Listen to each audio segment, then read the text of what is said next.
ونشهد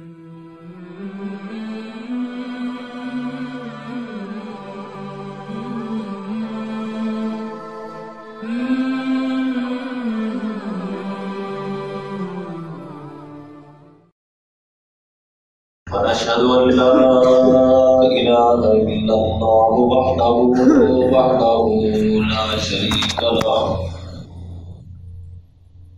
ونشهد أن سيدنا وسندنا ومولانا ومرشدنا محمدا عبده ورسوله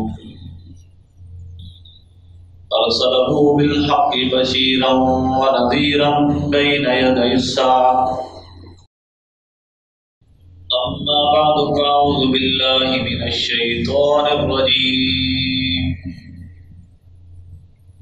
بسم الله الرحمن الرحيم. والضحى والليل إذا سجى ما ودعك ربك وما قلى وللآخرة خير لك من الأولى ولسوف يعطيك ربك فترضى ألم يجدك يتيما فآوى ووجدك ضالا فهدى ووجدك عائلا فأغنى فأما اليتيم فلا تقهر وأما السائل فلا تنهر وأما بنعمة ربك فحدث. لا إله إلا الله والله أكبر. وقال رسول الله صلى الله عليه وسلم لا يؤمن أحدكم حتى أكون أحب إليه من والده وولده والناس أجمعين أو كما قال عليه الصلاة والسلام إن الله وملائكته يصلون على النبي يا أيها الذين آمنوا صلوا عليه وسلموا تسليما. اللهم صل على محمد وعلى آل محمد كما صليت على إبراهيم وعلى آل إبراهيم إنك حميد مجيد. اللهم بارك على محمد وعلى آل محمد كما باركت على إبراهيم وعلى آل إبراهيم إنك حميد مجيد. میرے انتہائی واجب الاحترام محترم بزرگوں اور دوستوں، یہ ربیع الاول کا مہینہ ہے، اس میں مورخین کا، سیرت نگاروں کا اتفاق ہے کہ رحمت دو عالم محمد مصطفیٰ صلی اللہ علیہ وآلہ وسلم پیر کے دن ربیع الاول کے مہینے میں اس دنیا میں تشریف لائے۔ تاریخ کون سی تھی اس میں تو اختلاف ہے، لیکن پیر کا دن تھا اور ربیع الاول کا مہینہ تھا، اس میں مورخین کا اتفاق ہے۔ میں نے جو آپ کے سامنے سورۃ الضحیٰ کی تلاوت کی ہے، اس میں فضائل محمد صلی اللہ علیہ وسلم کو بیان کیا گیا۔ ایک مسئلہ یہ یاد رکھیں، سورۃ الضحیٰ سے لے کر سورۃ الناس تک جو بھی سورت مکمل ہو، اس کے آخر میں اللہ اکبر، لا الہ الا اللہ، اللہ اکبر کہنا سنت ہے۔ جب بھی آدمی سورۃ الضحیٰ کی تلاوت کرے، علم نشرح کی تلاوت کرے، سورہ تین کی تلاوت کرے، یا اخیر سورہ ناس تک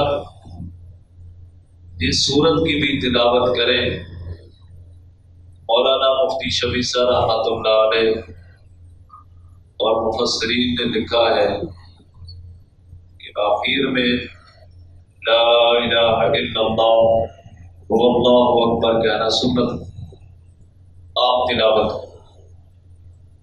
آپ بھی ایک مرتبہ کہہ لیں، ہم نے پڑھی ہے، ہم نے سنی ہے، لا الہ الا اللہ واللہ اکبر۔ حضرت آگے آ جائیں،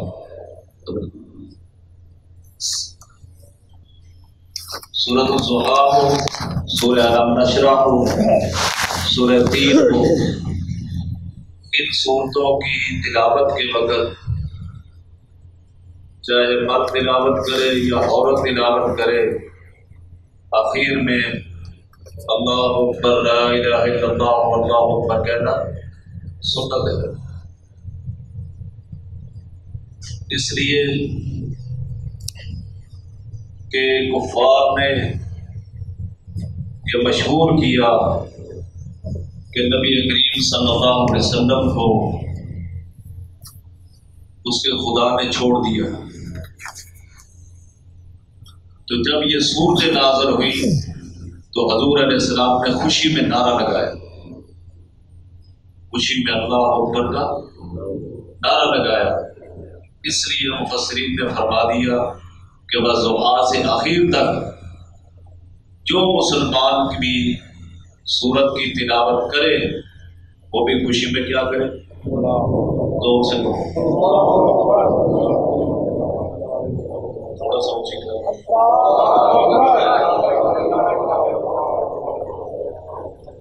یاد رکھیں جب حضرت عمر رضی اللہ عنہ ایمان لائے نا تو مسلمانوں نے اتنی زور سے نعرہ لگایا کہ مکہ والوں کو پتہ چل گیا کہ نعرہ لگا، اور یہاں بھی لگی ہے، کہو زور سے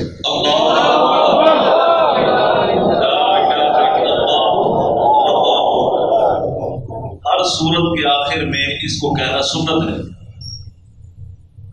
یہ یاد کرنے کا فائدہ یہ ہوگا کہ انشاءاللہ آپ خود بھی عمل کریں گے اور گھر بھی جا کے انشاءاللہ بتائیں گے۔ یہ مسئلہ ہر کسی کو واضح میں نہیں ہوتا۔ اور دوسرا مسئلہ ہے بھائی کہ قرآن مجید فرقان حمید کی جو قراتیں ہیں وہ مختلف ہیں۔ جیسے میں 3 قراتیں آپ کو سناتا ہوں، والضحیٰ واللیل اذا سجا ما ودعک ربک وما قلی وللآخرۃ خیر لک من الاولی ولسوف یعطیک ربک فترضی۔ دوسرا ہے بھائی والضحیٰ واللیل اذا سجا ما ودعک ربک وما قلی وللآخرۃ خیر لک من الاولی ولسوف یعطیک ربک فترضی۔ تیسری قرات ہے والضحیٰ واللیل اذا سجا ما ودعک ربک وما قلی وللآخرۃ خیر لک من الاولی ولسوف یعطیک ربک فترضی۔ آخر تک جو والضحیٰ پڑھتا ہے وہ بھی ٹھیک ہے اور جو والضحیٰ پڑھتا ہے وہ بھی ٹھیک ہے۔ بعض دفعہ قاری تلاوت کرتے ہیں نا تو لوگ مسئلے پوچھتے ہیں جناب انہوں نے والضحیٰ کی جگہ والضحیٰ پڑھا، تو دونوں ٹھیک ہے، لیکن پڑھے گا وہ جس کو ہر قاری کی قرات اچھے طریقے سے یاد ہو۔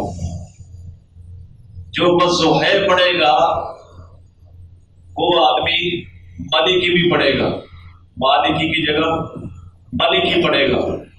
جو والضحیٰ واللیل اذا سجا پڑھے گا وہ علیہم پڑھے گا، اب علیہم پڑھتے نا، وہ علیہم پڑھے گا۔ اور جو والضحیٰ پڑھے گا وہ آدمی اہدنا الصراط کی جگہ اہدنا الصراط پڑھے گا، لیکن اصول اور ضابطوں کے اعتبار سے وہی پڑھے گا جس کو اس قاری کی پوری قراتیں یاد ہوں۔ جیسے رحمۃ اللہ امام ابو حنیفہ رحمۃ اللہ علیہ کے مقلدین ہیں، اور اس میں ہمیں اللہ کے فضل سے فخر ہے. یا احناف ہے کثر اللہ سوادہم، سب سے زیادہ دنیا میں پھیلے ہوئے وہ ہے جو متبعین امام ابو حنیفہ ہے رحمۃ اللہ علیہ. تو بعض لوگ یہ بھی اعتراض کرتے ہیں کہ جناب آپ کبھی ایک بات امام شافعی کی لے لو، کبھی امام مالک کی لے لو، کبھی امام احمد بن حنبل کی لے لو.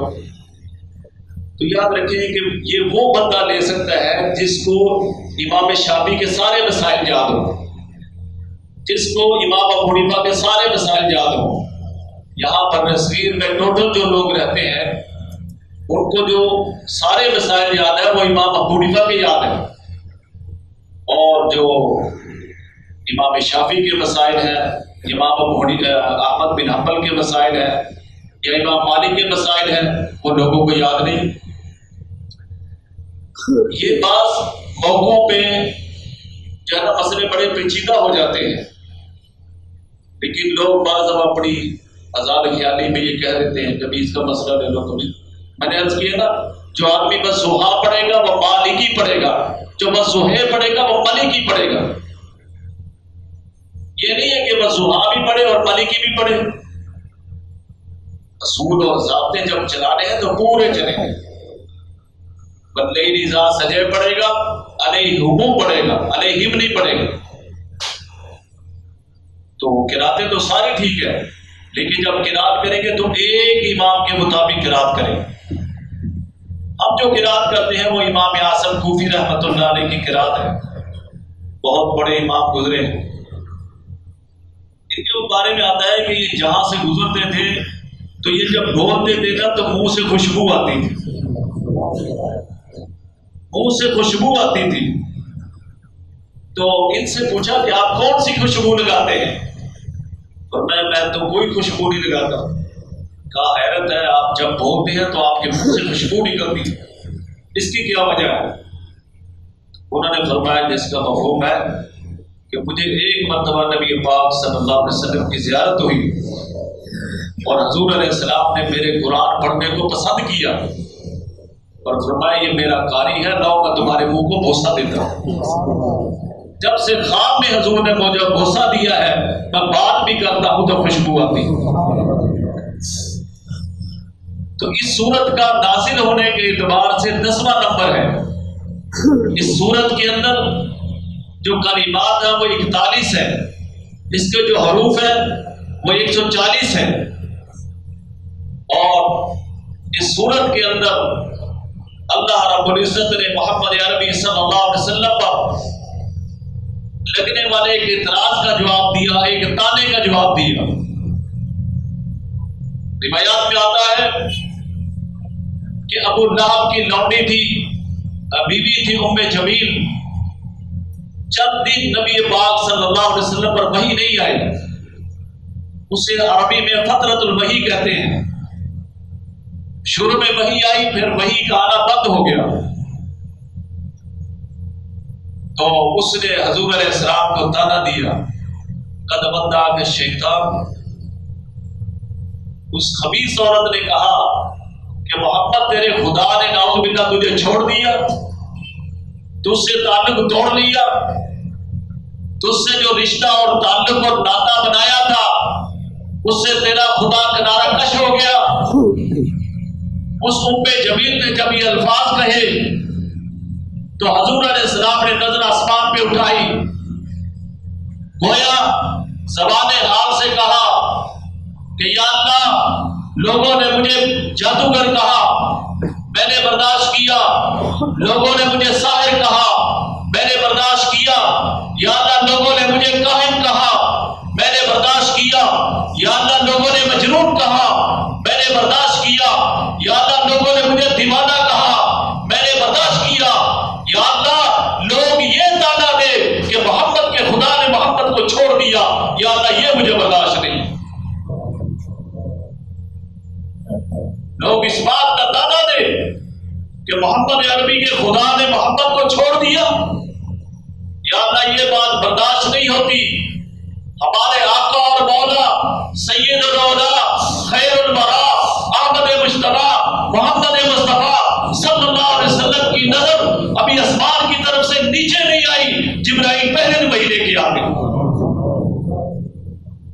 جبرائیل پہلے تشریف لے آئے اور آگے کہا اے پیغمبر صلی اللہ علیہ وسلم، اللہ فرما رہے ہیں والضحیٰ واللیل اذا سجا ما ودعک ربک وما قلی وللآخرۃ خیر لک من الاولی۔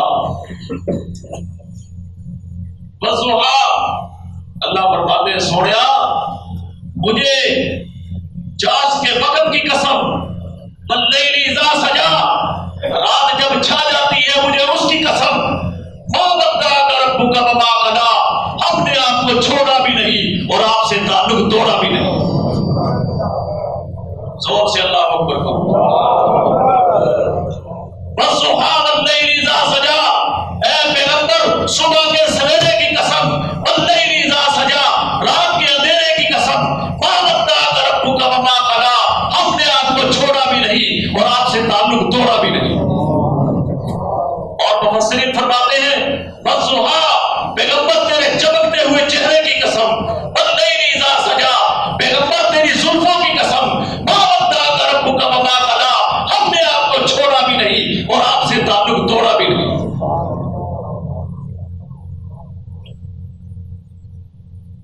اللہ کو اپنا محبوب اتنا پیارا ہے کہ اللہ رب العزت نے حضور کی زلفوں کی قسمیں کھائی ہیں۔ زلفوں کی قسمیں خدا کھاتا ہے تو رخسار کا عالم کیا ہوگا؟ لاکھوں قربان ہے بن دیکھے دیدار کا عالم کیا ہوگا؟ جنہوں نے میرے پیغمبر کا چہرہ دیکھ لیا ان کی گردنیں تو کٹ گئی لیکن حضور کی محبت میں پیچھے نہیں ہٹے۔ پچھلے جمعے کو میں بات کر رہا تھا کہ یوسف علیہ السلام جن کو رحمت دو عالم صلی اللہ علیہ وسلم نے تیسرے آسمان پہ دیکھا، آپ علیہ السلام نے فرمایا کہ اللہ نے اس کو آدھا حسن عطا کیا ہے، آدھا حسن و جمال کائنات کا یوسف کو ملا ہے۔ جب اس کی عزیز مصر کی بیوی نے کہا یوسف باہر آؤ، مصر کی حسین عورتیں، بڑے بڑے وزراء کی گھروالیاں، بڑے بڑے بشیروں کی، حکومتی مشنری کی عورتیں باہر کھڑی تھی۔ زلیخا نے ان کو چھری بھی دے دی، پھل بھی دے دیا کہ تم تانا دیتی ہو کہ زلیخا یوسف میں مر مٹی ہے، تم بھی یوسف کا دیدار کر کے دیکھو تمہیں لگ پتا جائے گا۔ سیدنا یوسف علیہ السلام باہر آئے، ان کو اتنی محبیت ہوئی کہ پتہ ہی نہیں چلا، چھریاں چلانی تھی پھلوں پہ، انہوں نے اپنی انگلیاں کاٹ لی، انگلیاں کاٹ لی، ایسی محبیت ہو گئی دیکھنے میں۔ اللہ اکبر۔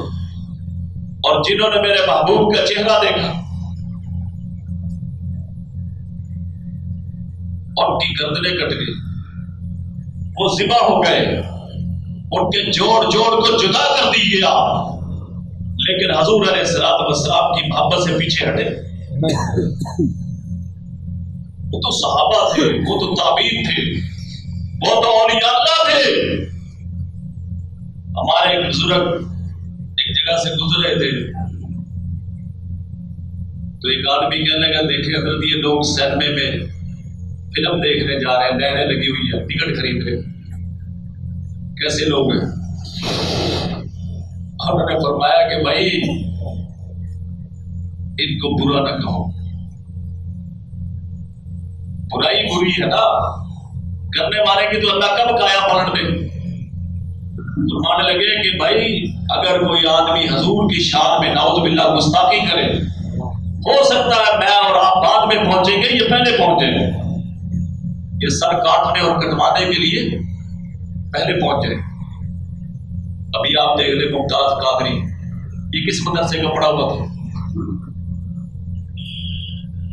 اتنی بڑی اہم جگہ پہ وہ بیٹھا ہوا، کتنی تنخواہ ہوگی، کتنی اس کے لیے سہولتیں ہوں گی، لیکن گورنر کا سر کاٹ دیا کہ نہیں کاٹ؟ یہ محبت کے دیوانے ہیں۔ تو جنہوں نے میرے نبی کا چہرہ دیکھا، مصر کی حسینہ نے صرف انگلیاں کاٹی تھی، انہوں نے گردنیں کٹوا دی۔ بدر میں صحابہ نے گردنیں کٹوائی، احد میں گردنیں کٹوائی، خندق میں گردنیں کٹوائی، حنین میں گردنیں کٹوائی، کس کس موقع پہ نبی علیہ السلام چلے ہیں اور صحابہ نے اپنا خون وہاں پہ نہ دیا. اور پھر جب جنتی لوگ جنت میں چلے جائیں گے، جب جنتی لوگ جنت میں چلے جائیں گے، وہاں پہ اللہ فرمائے گا جنت والوں کچھ مانگو، مانگو جو تمہاری تمنا ہے. بڑے عجیب عجیب واقعات ہیں اہل جنت کے. کہیں گے یا اللہ آپ کیا مانگے؟ لوگ کہیں گے اب اللہ سے آپ کیا مانگے؟ وہ کہیں گے علماء سے پوچھو، علماء بتائیں گے اللہ سے آپ کیا مانگے. تو علماء کہیں گے اللہ سے اس کی رضا مانگو. اللہ فرمائیں گے میں تم سے راضی ہو گیا، اس کے بعد میں کبھی تم پہ ناراض نہیں ہوں. اللہ فرمائیں گے اور مانگو. اللہ کیا مانگے اور کیا مانگے؟ اللہ فرمائیں گے لو میں تمہیں اپنا آپ دکھاتا ہوں. اللہ اپنے حجابات اٹھا دیں گے اور جنتی دیکھنے میں اتنے بہم ہو جائیں گے. جس نے یوسف کو پیدا کیا، اللہ اکبر، جس نے محمد کو بنایا وہ خود کیسا ہے؟ شیخ عبد القادر جیلانی رحمۃ اللہ علیہ کے پاس ایک عورت آئی، کہنے لگی شیخ صاحب اگر دین مجھے اجازت دیتا نا تو میں تجھے اپنا حسن اور خوبصورتی دکھاتی کہ میں کتنی حسین و جمیل عورت ہوں، اس کے باوجود میرا خاوند دوسری شادی کرنا چاہتا. شیخ صاحب رحمۃ اللہ نے غش کھا کے گر پڑے. لوگوں نے اٹھایا حضرت کیا ہو گیا؟ اس نے کوئی ایسی بات تو نہیں کی؟ اور میں اس لیے بے ہوش ہوا کہ یہ مخلوق ہے، چاہے کتنی حسین و جمیل ہے، مر کے مٹی میں جانے والی ایک مخلوق ہے، یہ اپنا شریک برداشت نہیں کرتی تو اللہ اپنا شریک کیسے برداشت کر سکتا ہے؟ اس لیے اللہ نے فرما دیا ان اللہ لا یغفر ان یشرک بہ ویغفر ما دون ذلک. اللہ ہر گناہ معاف کر سکتے ہیں لیکن شرک کو معاف نہیں کرے. تو لاکھوں سال گزر جائیں گے، لوگ اللہ کا دیدار کرتے رہیں گے. دعا کرو اللہ ہمیں ان میں سے بنائے، اللہ پاک ہمیں ان میں سے بنائے. پھر اللہ پاک فرمائے کہ جاؤ واپس بھی جاؤ، پورے انتظار کر رہے ہیں. لیکن جو ہے نا جب حوروں کا نام لے نا تو عورتیں ذرا ناراض ہو جاتی ہیں. آپ ان کو ذرا تسلی دیا کریں. دنیا کی جو عورت ہے وہ جنت کی حوروں سے زیادہ حسین ہوگی، اور انسان تو زیادہ کی طرف ہی جاتا ہے، انہیں کوئی ٹینشن نہیں. تو وہ جنت کی حوریں سوال کریں گی دنیا کی عورتوں سے کہ ہمیں اللہ نے مشک اور عنبر سے پیدا کیا اور تمہیں اللہ نے مٹی سے پیدا کیا، لیکن تمہارا حسن اور خوبصورتی اب سے زیادہ کیوں ہے؟ تو جنت دنیا کی عورتوں نے جواب دیں گی لصلاتنا وصیامنا، اس لیے کہ ہم نے نمازیں پڑھی اور ہم نے روزے رکھے، اس کی وجہ سے ہمارا حسن اور خوبصورتی تمہارے سے زیادہ ہے. تو فرمایا والضحى واللیل اذا سجى ما ودعك ربك وما قلى. اے پیغمبر صلی اللہ علیہ وسلم، اللہ پاک ویسے ہی فرما دیتے. اس نے کہا تھا قد ودعك یا محمد، اعوذ باللہ، اے محمد تیرے خدا نے تجھے چھوڑ دیا. اللہ فرما دیتے کہ نہیں ہم نے نہیں چھوڑا، ہم تمہارے ساتھ ہیں. لیکن قربان جائے اللہ کو اپنے حبیب سے کتنی محبت ہے. شکر اللہ کا، اللہ نے اپنے سب محبوب کی، سب سے بڑے محبوب کی اللہ نے ہمیں امت بنایا. اس پر بھی ہمیں شکر کرنا چاہیے. تو اللہ فرما دیتے کہ نہیں آپ پریشان نہ ہو، ہم آپ کے ساتھ ہیں. لیکن اللہ نے قسمیں کھائی والضحى واللیل اذا سجى. اے پیغمبر تیرے چمکتے ہوئے چہرے کی قسم، واللیل اذا سجى تیری زلفوں کی قسم، ما ودعك ربك وما قلى، خدا نے تجھ کو چھوڑا بھی نہیں اور تجھ سے تعلق توڑا بھی نہیں. وَلَلْآخِرَةُ خَيْرٌ لَكَ مِنَ الْأُولَىٰ، اور آپ کی آخرت پہلے سے بہتر ہے، آپ کا ہر آنے والا دن گزرے ہوئے دن سے بہتر ہے۔ آپ کا پیدا ہونا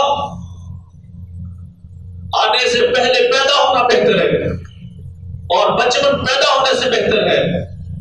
آپ کا 10واں سال 9ویں سال سے بہتر ہے، آپ کا 11واں سال 9ویں سال سے بہتر ہے، آپ کا 40واں سال 39ویں سال سے بہتر ہے۔ آپ کا مکہ میں آنا، آپ کا حلیمہ کے پاس جانا پیدا ہونے سے بہتر ہے، حلیمہ سے مکہ میں آنا حلیمہ سے بہتر ہے۔ آپ کا ہجرت کرنا مکہ میں رہنے سے بہتر ہے، آپ کا بدر میں آنا مدینہ میں رہنے سے بہتر ہے، آپ کا خندق میں آنا مدینہ سے بہتر، آپ کا مکہ کو فتح کرنا غزوہ خندق سے بہتر، آپ کا حنین میں آنا مکہ میں رہنے سے بہتر۔ اے نبی صلی اللہ علیہ وسلم، تیرا میرے پاس آنا دنیا میں رہنے سے بہتر۔ وَلَلْآخِرَةُ خَيْرٌ لَكَ مِنَ الْأُولَىٰ، اس جملے میں اللہ نے پیغمبر کی دنیا اور آخرت کی زندگی کو سمیٹ دیا۔ آپ کو میں ایک دعا بتاتا ہوں، وہ دعا یاد کریں، انشاءاللہ بڑھاپا بڑی آسانی سے گزرے گا۔ بتاؤ، اللہم اجعل خیر عمری آخرہ وخیر عملی خواتیمہ وخیر ایام یوم القاک فیہ۔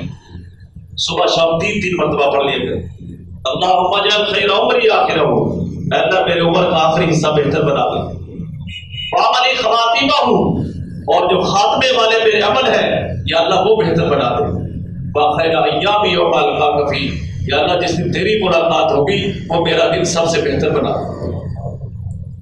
اس دعا کا بھی اہتمام کیا تو فرمایا کہ وَلَلْآخِرَةُ خَيْرٌ لَكَ مِنَ الْأُولَىٰ، آپ کی آخرت دنیا سے بہتر ہے، آپ کا ہر آنے والا لمحہ دنیا میں رہنے والے ہر لمحے سے بہتر ہے، آپ کی آخرت دنیا سے بہتر، آپ کی آخرت ہر کام سے بہتر۔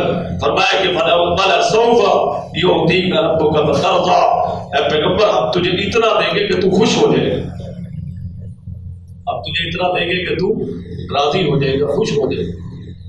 اللہ اکبر۔ حضور علیہ السلام ہاتھ اٹھائے، اللہ نے شام تک عمر کو پہنچا دیا کہ نہیں پہنچایا؟ ابراہیم علیہ السلام نے دعا مانگی، ربنا وابعث فیہم رسولا، اللہ گھر تو تیرا بنا دیا، اب گھر والا بھی بھیج دے۔ 4000 سال بعد دعا قبول۔ کتنے سال لگے؟ 4000 سال۔ اور اب اللہ کے محبوب نے دعا مانگی، یا اللہ عمر دے دے، شام کو دعا پہنچ گئی۔ اس لیے فرماتے سارے صحابہ حضور علیہ السلام کے مرید بن کے آئے ہیں، اور عمر جو ہے وہ حضور کی مراد بن کے آئے۔ وَلَسَوْفَ يُعْطِيكَ رَبُّكَ فَتَرْضَىٰ، پیغمبر ہم آپ کو دیں گے کہ تو خوش ہو جائے گا۔ پیغمبروں کے واقعات پڑھے، اللہ نے موسیٰ علیہ السلام سے پوچھا وَمَا أَجَلَكَ عَنْ قَوْمِكَ يَا موسیٰ، موسیٰ قوم پیچھے ہے تو جلدی جلدی کیوں آ گیا؟ قَالَ هُمْ أُولَٰئِكَ الْعَصْرِ وَعَجِلْتُ إِلَيْكَ رَبِّ لِتَرْضَىٰ، یا اللہ میں اس لیے آیا ہوں کہ تو راضی ہو جائے۔ موسیٰ علیہ السلام اللہ کو راضی کرتے ہیں، آدم خدا کو راضی کرتے ہیں، ابراہیم اللہ کو راضی کرتے ہیں، لیکن قربان جائے خدا کی ذات پہ وہ اپنے محبوب کو راضی کرتے ہیں، اپنے محبوب کو راضی کرتے ہیں۔ اللہ کو اپنی محبوب کا پاس اور لحاظ اس قدر ہے۔ اللہ اکبر۔ کل میں حدیث پڑھ رہا تھا کہ نبی کریم صلی اللہ علیہ وسلم نے ابراہیم علیہ السلام کی یہ آیت تلاوت کی جو ان کی زبان سے ہے، رب انہم اضللن کثیرا من الناس فمن تبعنی فانہ منی ومن عصانی فانک غفور رحیم۔ اللہ ان بتوں نے بڑی دنیا کو گمراہ کر دیا، اللہ جو میری بات مانے وہ میرا ہے، ومن عصانی فانک غفور رحیم، اور جو میری نافرمانی کرے یا اللہ تو بخشنے والا رحم کرنے والا ہے۔ پیغمبروں کی دعا میں شفقت دیکھیں امتوں پر، پیغمبر کتنے شفیق ہوتے ہیں، کتنے امت کے ہمدرد ہوتے ہیں۔ ابراہیم علیہ السلام کیا کہہ رہے ہیں؟ یا اللہ جو میری بات مانے گا وہ میرا ہے، اور جو میرا نافرمان ہوگا یا اللہ تو بخشنے والا رحم کرنے والا ہے۔ یہ نہیں کہا یا اللہ اس کو دوزخ میں ڈال دے، بلکہ فرمایا فإنک غفور رحیم۔ اللہ، اور عیسیٰ علیہ السلام کی دعا کا ذکر کیا، فرمایا کہ استغفر لهم ان تعذبهم فانهم عبادك، اے اللہ اگر تو اپنے بندوں کو عذاب دے تو یہ تیرے بندے ہیں، استغفر لهم فانك انت العزیز الحکیم، اللہ تو اگر معاف کر دے تو جو ہے نا غالب ہے، حکمت والا ہے۔ حضور علیہ السلام نے آیات کو پڑھا تو رو پڑے، بہت زیادہ روئے۔ اللہ نے جبریل سے فرمایا کہ جبریل جاؤ، اللہ کے اللہ تو جانتے ہیں، پوچھو میرا محبوب کیوں روتا ہے۔ حضور علیہ السلام کے پاس تشریف لائے، کہ یا رسول اللہ آپ کیوں روتے ہیں؟ حضور علیہ السلام نے فرمایا اللہم امتی اللہم امتی، یا اللہ میری امت، یا اللہ میری امت، میری امت کا کیا بنے گا؟ جبرائیل علیہ السلام اللہ کے دربار میں گئے، اللہ نے پوچھا میرا محبوب کیا کہتا ہے؟ کہا یا اللہ حضور کہتے ہیں اللہم امتی اللہم امتی، یا اللہ میری امت کا کیا بنے گا، یا اللہ میری امت کا کیا بنے گا؟ اللہ نے فرمایا میرے محبوب کو جا کے کہہ دو میں تمہیں تیری امت کے بارے میں خوش کر دوں، بلا تسوء کا، تجھے ناراض نہیں کروں۔ ایک دوسری روایت میں آتا ہے کہ حضور علیہ السلام نے فرمایا جب تک میرا ایک ایک امتی جہنم سے نکل کر جنت میں نہیں چلا جاتا میں راضی ہونے والا نہیں ہوں۔ میں اسی وقت راضی ہوں گا جب میری ساری امت کہاں چلی جائے گی؟ جنت میں جائے گی۔ یاد رکھیں حضور علیہ السلام نے فرمایا کہ ہر نبی کو اللہ نے ایک دعا دی، ابراہیم علیہ السلام کو، نوح علیہ السلام کو، یوسف علیہ السلام کو، موسیٰ علیہ السلام کو، عیسیٰ علیہ السلام کو، ہر نبی کو ایک ایک دعا دی اللہ نے کہ یہ دعا مانگ لو، یہ تمہاری دعا قبول ہے۔ ان سب نے اپنی دعائیں مانگ لی، لیکن قربان جائے محمد عربی صلی اللہ علیہ وسلم آپ نے فرمایا میں نے وہ دعا نہیں مانگی، میں نے اپنی امت کے لیے چھپا کے رکھی۔ حضور علیہ السلام کو کتنے زخم آئے خندق میں، احد میں، آپ دعا کرتے یا اللہ ان سب کو ختم کر دے۔ کتنے موقع آئے آپ کی زندگی میں، کبھی پیٹ میں پتھر باندھے، کبھی دشمنوں کے حملے برداشت کیے، کبھی اپنا گھر چھوڑنا پڑا، شہر چھوڑنا پڑا، لیکن یہ دعا نہیں مانگی۔ کیا فرمایا؟ یہ دعا میں نے اپنی امت کے لیے چھپا کے رکھی، میں اپنی امت کے لیے دعا مانگوں گا۔ اور اس دعا کا اثر اور تاثیر کیا ہوگی؟ رحمت دو عالم صلی اللہ علیہ وسلم نے ارشاد فرمایا میں اس وقت تک خوش نہیں ہوگا جب تک اللہ میرے ایک ایک امتی کو جہنم سے نکال کے جنت میں داخل نہیں کر دیتے۔ نبی کریم صلی اللہ علیہ وسلم نے ارشاد فرمایا لا یؤمن احدکم حتی تکون ہواہ تبعا لما جئت، او کما قال علیہ السلام، کہ آدمی اس وقت تک مومن نہیں ہو سکتا جب تک اس کی خواہشات اس چیز کے تابع نہ ہو جائے جو میں لے کر آیا یعنی اس کی ساری خواہشات دین اور سنت کے تابع نہ ہو جائے، اس وقت تک وہ مومن نہیں ہو سکتا۔ اور فرمایا لا یؤمن احدکم حتی اکون احب الیہ من والدہ وولدہ والناس اجمعین، آدمی اس وقت تک مومن نہیں ہو سکتا جب تک میں اس کی اولاد سے زیادہ، اس کے والدین سے زیادہ اور تمام کائنات سے زیادہ میں اس کا محبوب نہ بن جاؤں۔ حضور کی محبت دین حق کی شرط پر ہے، اسی میں ہو اگر خامی تو سب کچھ نامکمل ہے۔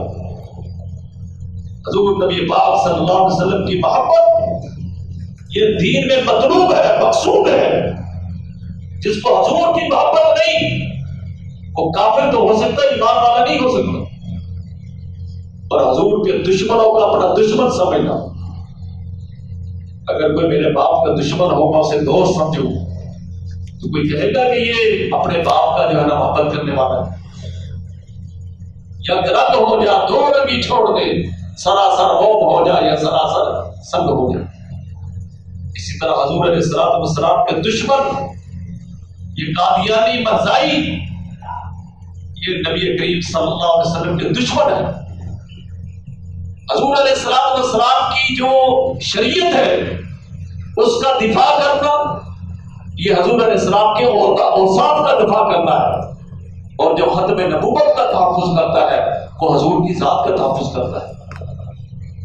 اور دین کے کاموں کو کرنا حضور علیہ السلام کی صفات کا دفاع ہے، اور ختم نبوت کا کام کرنا حضور علیہ السلام کی ذات کا دفاع ہے۔ اللہ کریم ہمیں صحیح سبق نصیب فرمائے۔